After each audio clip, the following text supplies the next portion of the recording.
할렐루야. 어떤 분은 이 파출소나 경찰서 옆을 지나가기만 하면 괜히 가슴이 콩닥콩닥 뛴다는 사람이 있습니다. 어떤 분은 운전을 하다가도 옆에서 경찰차만 오더라도 괜히 부들부들 떨린다는 사람들도 있습니다. 이런 현상은 뭐 특별한 현상이 아니라 죄 지은 인간의 본 모습이라 이렇게 생각이 됩니다. 그런데 요즘요, 이 경찰들이 상당히 친절해졌습니다. 여러분들은 이 지역을 위해서 수고하는 우리 경찰관들을 만나면은 또 수고한다고 얘기도 해주시고 또 축복도 해주시기 바랍니다.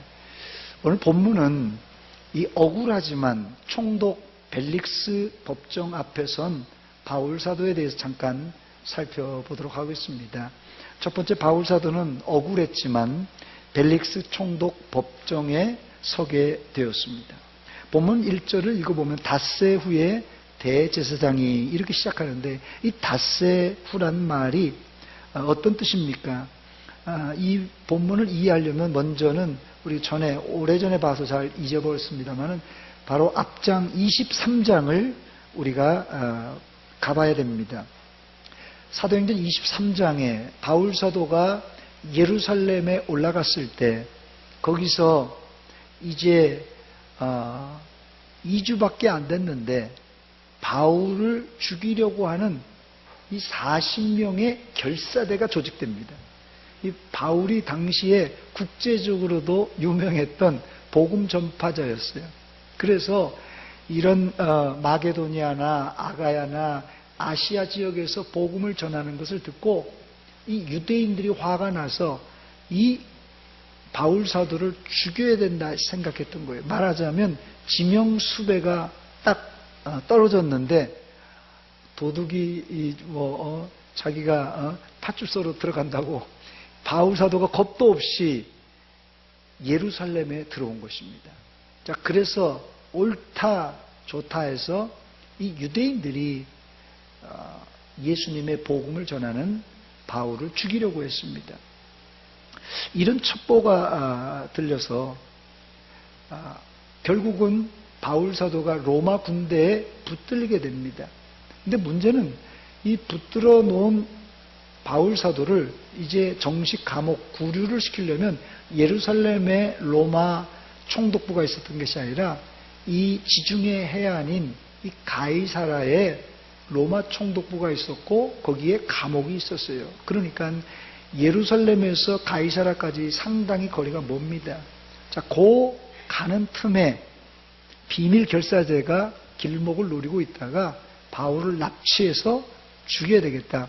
이런 첩보가 이 예루살렘 치안을 담당하던 당시의 천부장이 담당했는데 이 천부장의 귀에 들린 것입니다.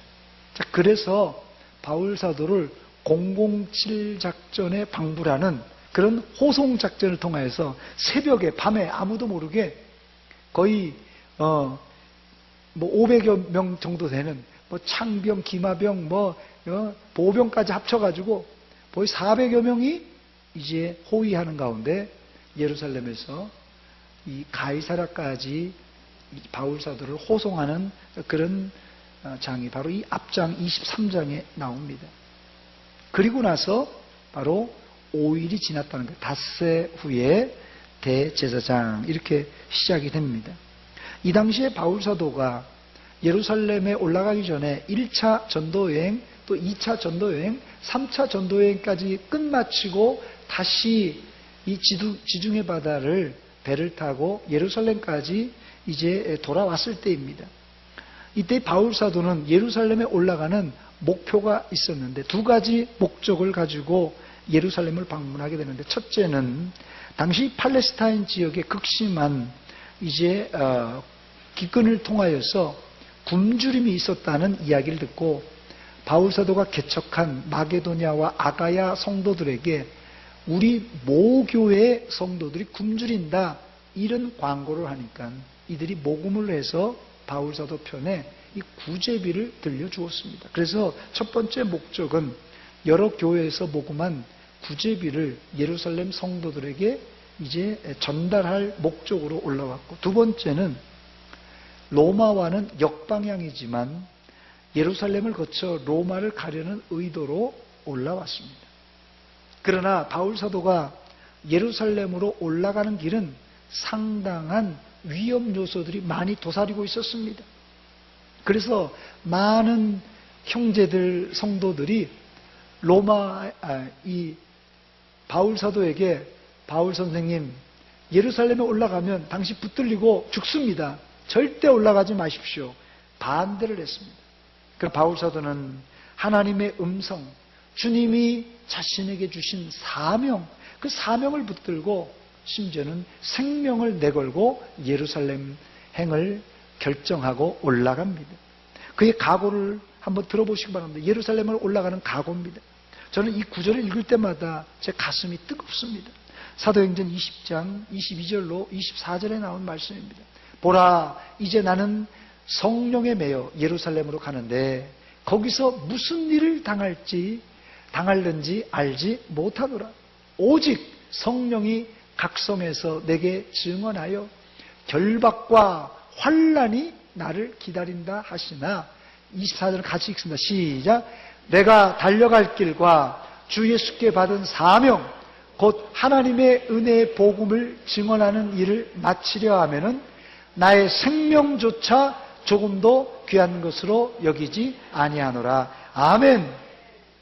이 말씀을 잘 음미해 보면 바울 사도는 예루살렘에 올라가기 전에 이미 예루살렘에 올라가면 붙들릴 줄을 알고 있었습니다. 그런데 그에게는 또 하나의 소망, 기대가 있었는데 예루살렘에서 내가 심지어는 붙들릴지라도 절대 죽지 않는다는 확신이 있었습니다. 왜 그런 확신을 가지고 있었습니까? 그 이유는 로마로 갈 계획을 세워놨고 하나님께서도 너는 예루살렘에서 죽지 않고 로마에서 죽는다고 말씀했기 때문에 그렇습니다. 사도행전 23장 11절입니다. 그날 밤에 주께서 바울 곁에 서서 이르시되 담대하라. 내가 예루살렘에서 나의 일을 증언한 것 같이 어디에서도요? 로마에서도 증언하여야 하리라. 그러니까 예루살렘에서 죽으면 로마에서 어떻게 복음을 증거하겠어요? 하나님께서 너는 예루살렘에서 복음 증거하는 건 끝나지 않고 로마도 갈 것이다. 분명히 얘기했기 때문에 설령 예루살렘에서 붙들린다 할지라도 나는 올라간다. 죽지 않을 것이라고 확신했습니다. 사도행전 19장 21절에도 이런 내용입니다. 이 일이 있은 후에 바울이 마게도냐와 아가야를 거쳐 예루살렘에 가기로 작정하였다고 했어요. 예루살렘에 갈 계획을 세웠다는 거예요. 왜요? 이르되 내가 거기 갔다가 후에 어디요? 로마도 보아야 하리라 했습니다. 혹시 이 자리에 요즘은 이제 젊은 애기 엄마들이 된장이나 고추장을 집에서 잘 안 담아 먹지만은 예전에 말이에요. 장을 담아 먹을 때 구더기 무서워서 장 못 담근다. 그런데 구더기 무서워서 장 못 담는 사람 있습니까? 한국 사람이라면 없겠죠. 그런데 그런 사람들이 실제로 있더라고요. 구더기 무서워서 장 못 담는 사람들이. 장을 담그려면 힘들기도 하지만 구더기가 무섭고 냄새나고 귀찮아서 안 담그고 요즘은 이 마트에 가서 고추장, 된장을 사 먹습니다. 우리가 주의 일을 하면서 구더기가 무서워서 귀찮아서 하나님의 큰 일을 그르쳐서는 안 됩니다. 바울 사도에게 하나님의 큰 일은 무엇입니까? 바로 로마도 보아야 하리라. 로마도 보아야 하리라. 로마 가서 복음을 전하는 일이 큰 일이에요. 바울 사도는 로마라는 큰 일이 있었기 때문에 구더기가 예루살렘에서 기다리고 있고 구더기가 예루살렘에서 덕지덕지 붙을지라도 그는 꾸역꾸역 예루살렘에 올라간 것입니다. 우리 각자가 가야 할 로마라는 목적지 혹은 신앙의 목표가 있습니다. 그 목표 혹은 그 사명을 위하여서 여러분들은 구더기도 참고 고난도 참고 귀찮은 것도 참고 끝까지 달려가시기를 주의 이름으로 축원합니다. 나는 가리라 같이 부릅니다. 주의 길을 가리라. 주님 발자취 따라 나는 가리라. 나는 가리라. 나는 가리라. 주의 길을 가리라. 주님 발자취 따라 나는 가리라. 할렐루야. 이게 바울이 갔던 길입니다. 예수님이 갔던 길이에요. 두 번째, 바울 사도가 예루살렘에서 첫 번째 만난 구더기는 억울하게 감옥에 갇힌 것과 재판을 받는 일입니다. 본문 1절입니다. 닷새 후에 대제사장 아나니아와 어떤 장로들과 한 변호사 더들로와 함께 내려와서 총독 앞에서 바울을 고발하니라 그랬어요. 여기 2절 말씀에도 이 고발이라는 단어가 또 반복해서 나옵니다. 2절입니다. 바울을 부르매 더들로가 고발하여 이르되, 이 본문 1절과 2절에 나오는 이 고발이라는 단어는 헬라어로 카테고레오라는 단어입니다. 카테고레오. 이 카테고레오라는 말은 비난하다 혹은 기소하다 이런 뜻입니다. 우리나라에서는 형사사건에서 검사가 법원에 소를 제기하는 것을 기소라고 이렇게 부릅니다. 현행 이 형사소송법에는 공소의 제기, 이 기소를 공소의 제기라는 말을 사용합니다. 혹시 여러분이 우리나라에서 이 고소 고발이 많이 일어나는데 이 고소와 고발의 차이점은 압니까?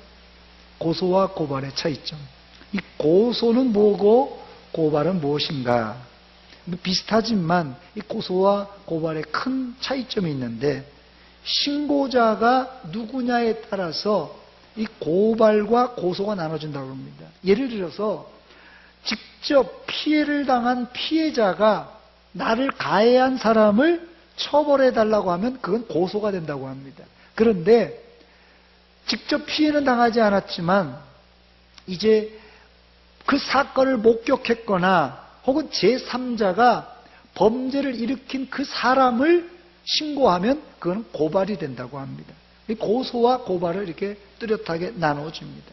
여기에 고소가 안 되는 거, 고발이 안 되는 여러 가지 형사소송법이 많지만 어쨌든 크게는 고발과 고소는 이렇게 신고자가 누구에 따라서 나눠진다고 합니다.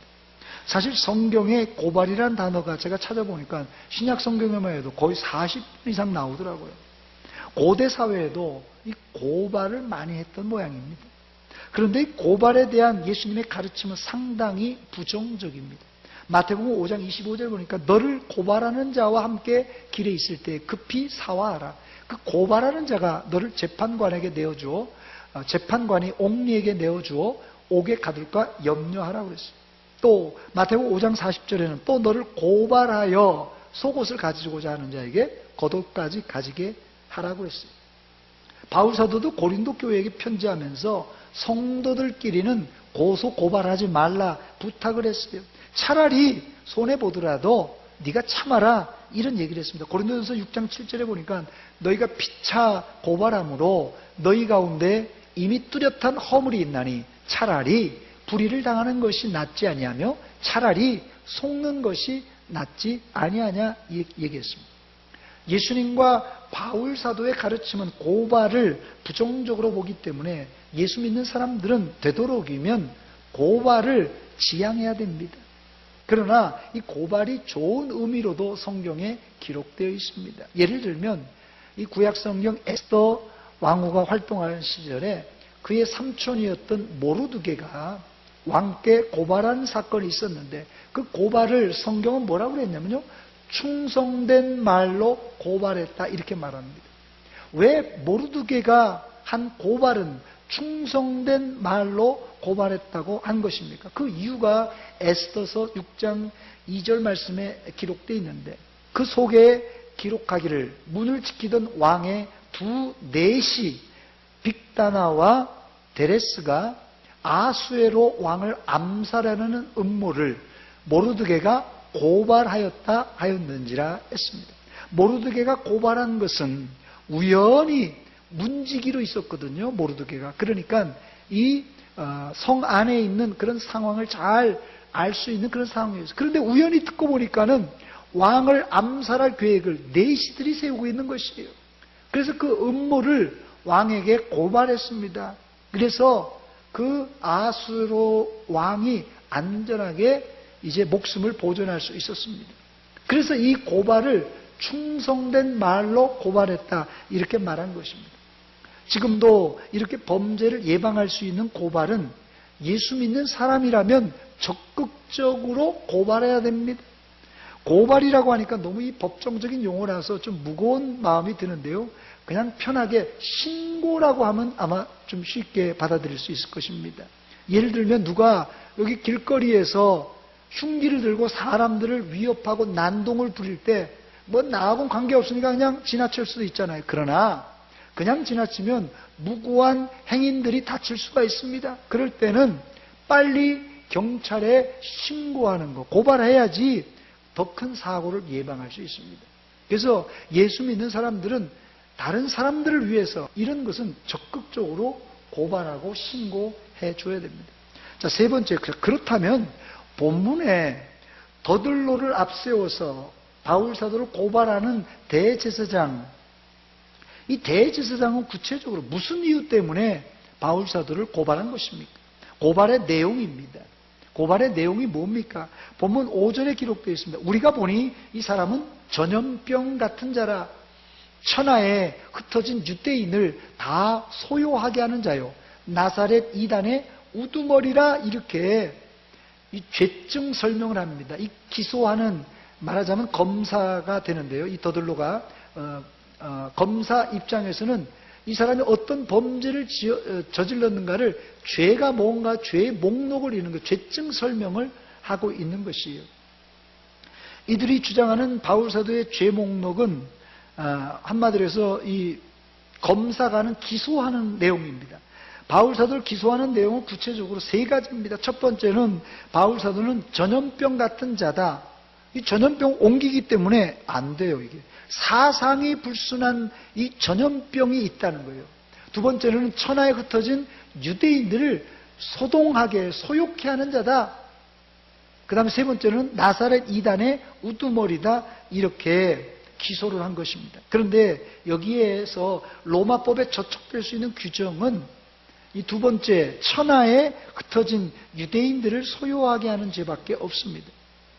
그리고 이 더들로가 바울의 죄를 한 가지 더 지적하는데 6절에 보니까 성전을 더럽힌 죄, 이렇게 말합니다. 그가 또 성전을 더럽게 하려고 함으로 우리가 잡았다, 이렇게 말했거든요.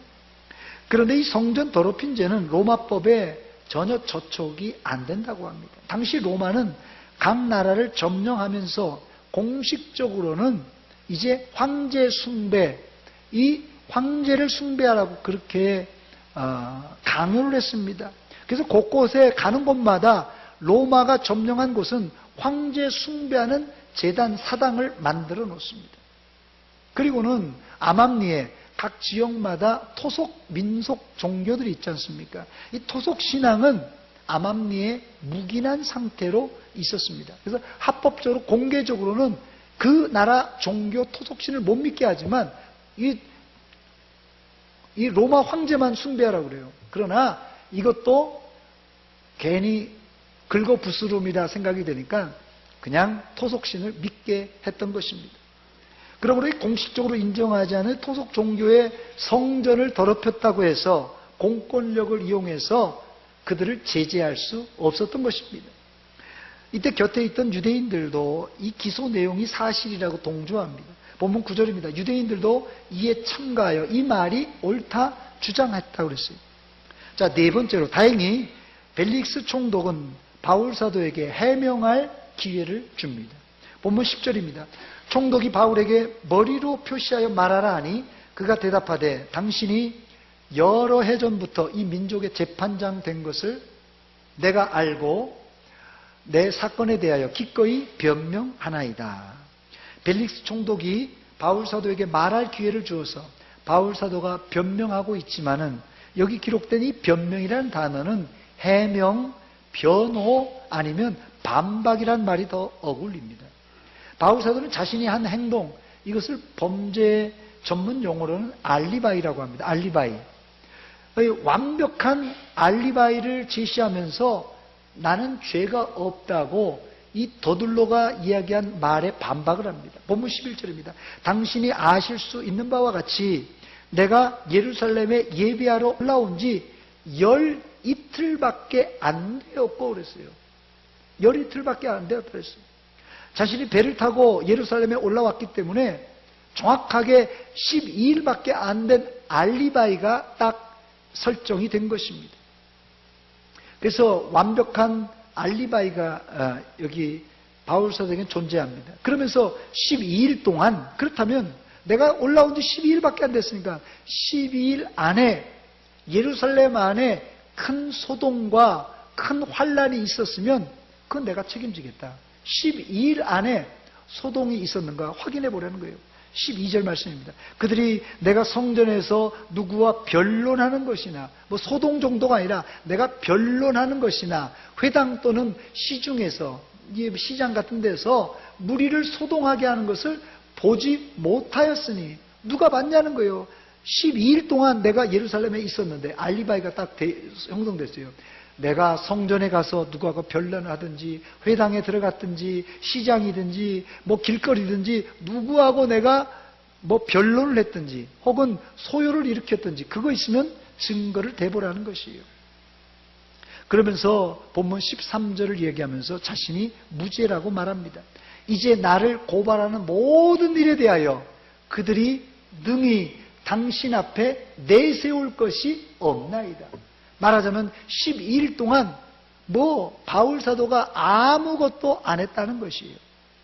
자, 다섯 번째, 이 정도만 이야기해도 바울 사도는 자신의 무죄가 증명되지만은 바울 사도는 그것을 넘어서 자신의 목적, 즉 예수 그리스도의 복음을 이 법정 앞에서 전하고 있습니다. 놀라운 일이에요. 본문 14절과 15절에 기록되어 있습니다. 그러나 이것을 당신께 고백하리이다. 나는 그들이 이단이라고 하는 도를 따라 조상의 하나님을 섬기고 율법과 선지자들의 글에 기록된 것을 다 믿으며 그들이 기대는 바 하나님께 향한 소망을 나도 가졌으니 곧 의인과 악인의 부활이 있으리라 함이니라 그랬어요. 자신을 고발하는 사람들이 이단이라고 하는데 사실 나는 이단이 아닙니다. 이단이라면 뭔가 달라야 되잖아요. 근데 이들이 믿고 있는 거하고 바울 사도가 믿고 있는 거하고 똑같은 거예요. 나는 이들이 믿고 있는 조상들, 이 조상들의 하나님을 나도 믿고 저들도 믿고 또 저들이 가지고 있는 율법과 선지자의 글, 저들이 가지고 있는데 나도 율법과 선지자의 글을 다 믿습니다. 저들도 믿는 것처럼 나도 다 믿어요.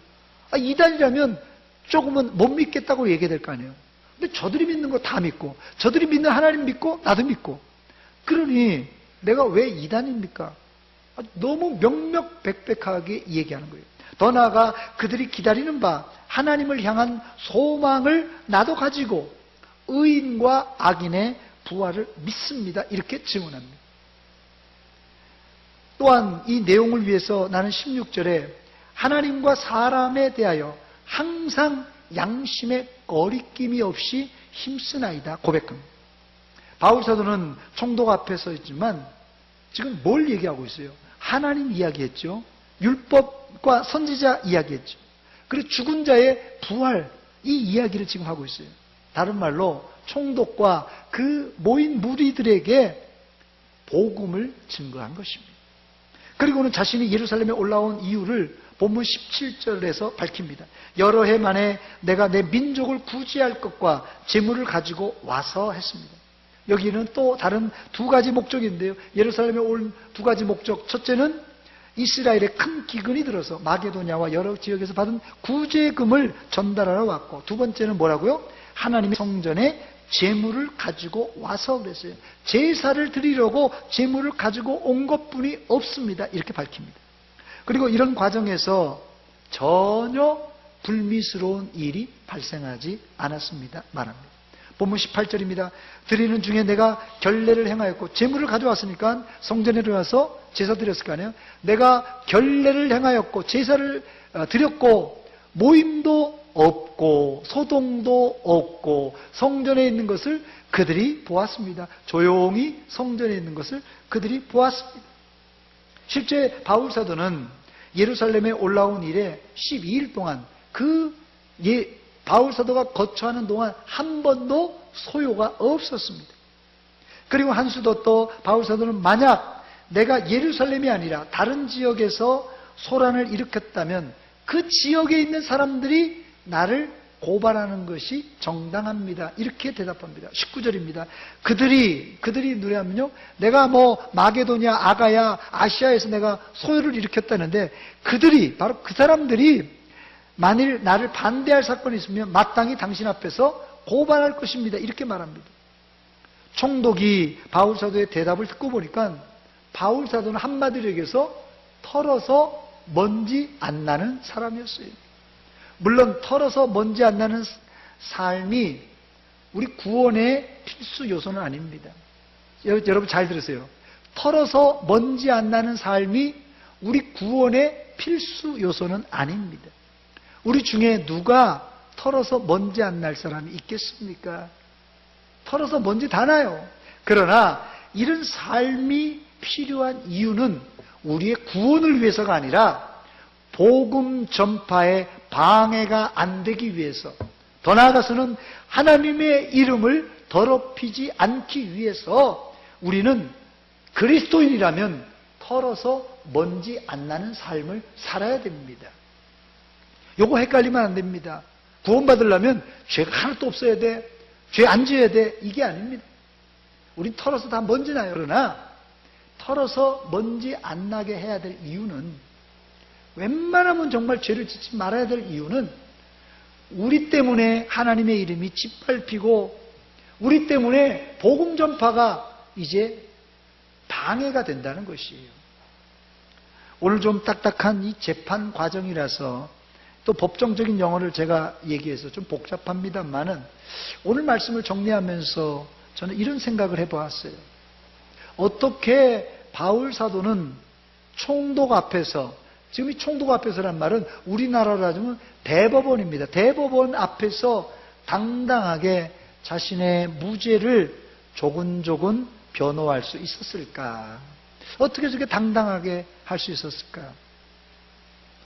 세 가지를 살펴보았습니다. 그 이유가 있는데 세 가지. 첫째는 바울 사도는 로마법에 저촉되지 않는 삶을 살았기 때문입니다. 바울 사도가 가는 곳마다 로마법에 저촉됐으면 당장 형사 고발돼서 아마 붙들렸을 것이에요. 그러나 로마법에 저촉되지 않고 살았습니다. 두 번째는 하나님 앞과 양심 앞에 당당하게 살았기 때문에, 정말 하나님 앞에 양심 앞에 꺼리낌 없이 살았기 때문에 그는 총독 앞에서라도 당당한 것이에요. 당당한 거예요. 세 번째는 바울 사도가 억울했지만 재판받는 것을 통하여서 오히려 복음을 증거할 수 있는 기회로 삼았기 때문에 그는 오히려 당당하게 이 총독 앞에서도 재판정 앞에서도 복음을 전하고 당당할 수 있었던 것입니다. 실제로 바울 사도는 나중에 로마 옥중에도 투옥됩니다. 근데 거기에서도 복음을 전해요. 빌립보의 감옥에도 갇혔죠. 거기서도 복음을 전합니다. 주 예수를 믿으라, 그리하면 너와 내 집이 구원을 받으리라. 간수장한테 복음 전한 거 아니겠어요? 그는 감옥에 갇혔어도 어딜 가든지 옥중에서도 복음을 전했습니다. 바울 사도는 이 로마법에 또 로마 총독 앞에서 유대의 대제사장과 더들로의 기소 앞에서도 당당할 수 있었는데, 이런 자세가 21세기를 살아가는 한국교회 성도들에게 꼭 필요한 자세입니다. 이게. 성도라면 대한민국 국법에 당당해야 됩니다.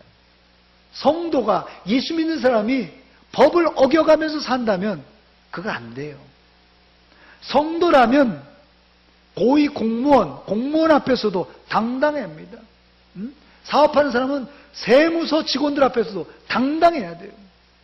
뭐 사업을 하는 사람이나 또 다른 사람들, 뭐 경찰이나 검찰이나 이거 당당해야 됩니다.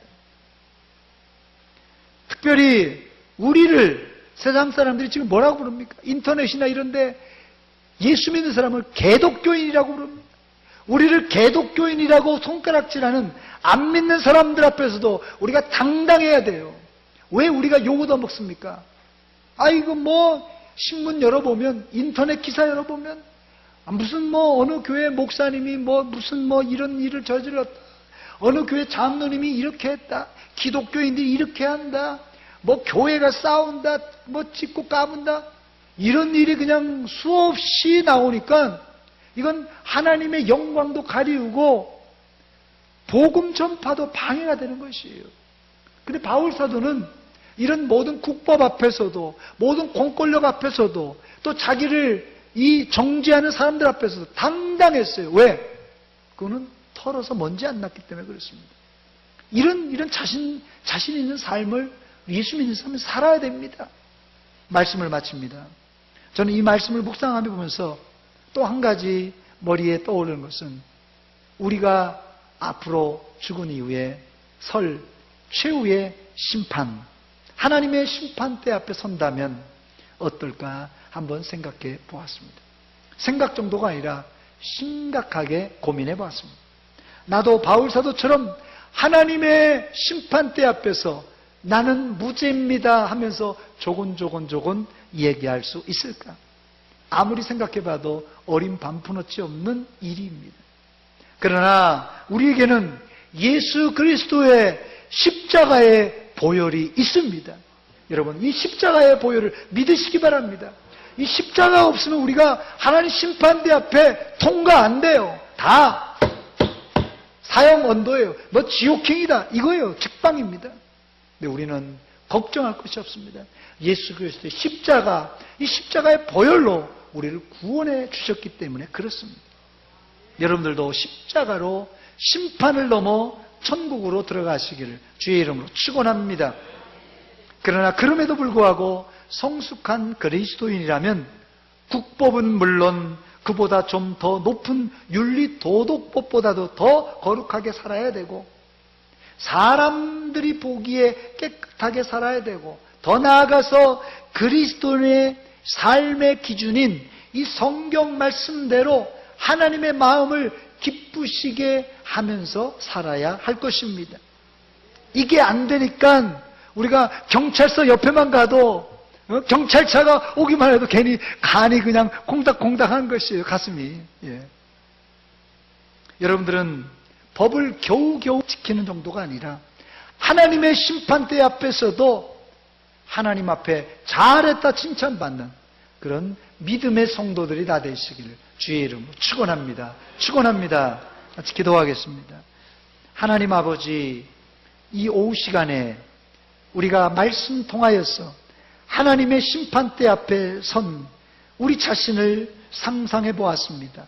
아버지, 우리가 이 세상의 법도 제대로 지키지 못하며, 우리가 하나님 말씀대로 제대로 살지 못하며 어떻게 하나님 앞에 설 수 있겠나이까? 하나님, 부족하고 연약합니다. 이 시간 주님 찾아와 주시다. 예수 그리스도의 십자가의 보혈로 우리를 깨끗이 씻어 주시옵소서. 정결하게 하여 주시다.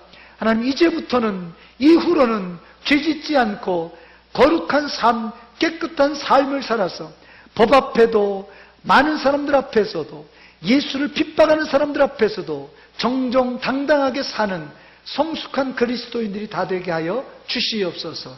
예수님의 이름으로 기도하옵나이다. 아멘.